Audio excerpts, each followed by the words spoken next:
Today, Senator Richard Blumenthal and other state leaders sounded off about that recent power failure that led to that service disruption on Metro North's New Haven line. A U.S. subcommittee held a hearing in Bridgeport today on that issue. News 8's Bob Wilson has been following this story all day. He's live at Union Station in New Haven with more. Bob?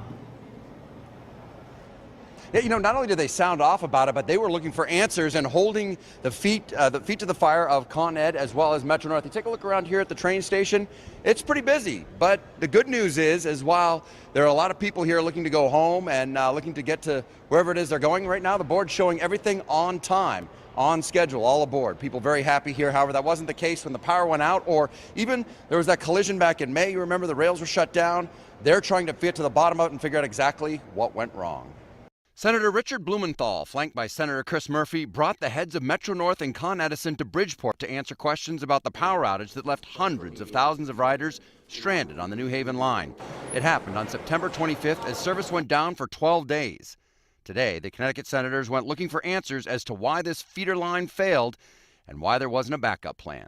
The damage done to the feeder cable, while perhaps unusual, could have been anticipated and should have been planned for.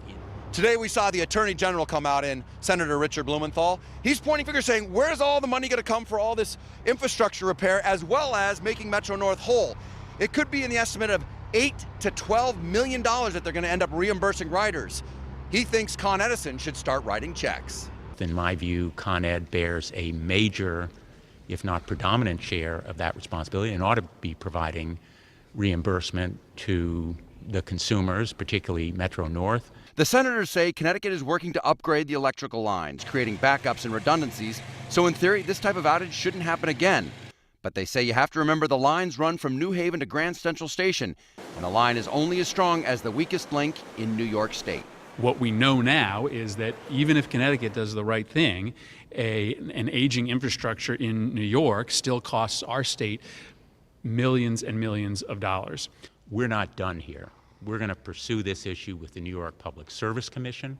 The federal government has a responsibility to assure that this rail system is safe and reliable.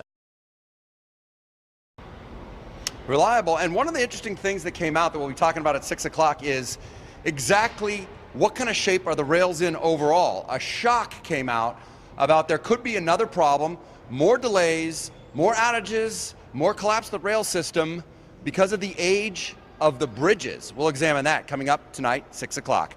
I'm Bob Wilson, reporting live in New Haven, News 8.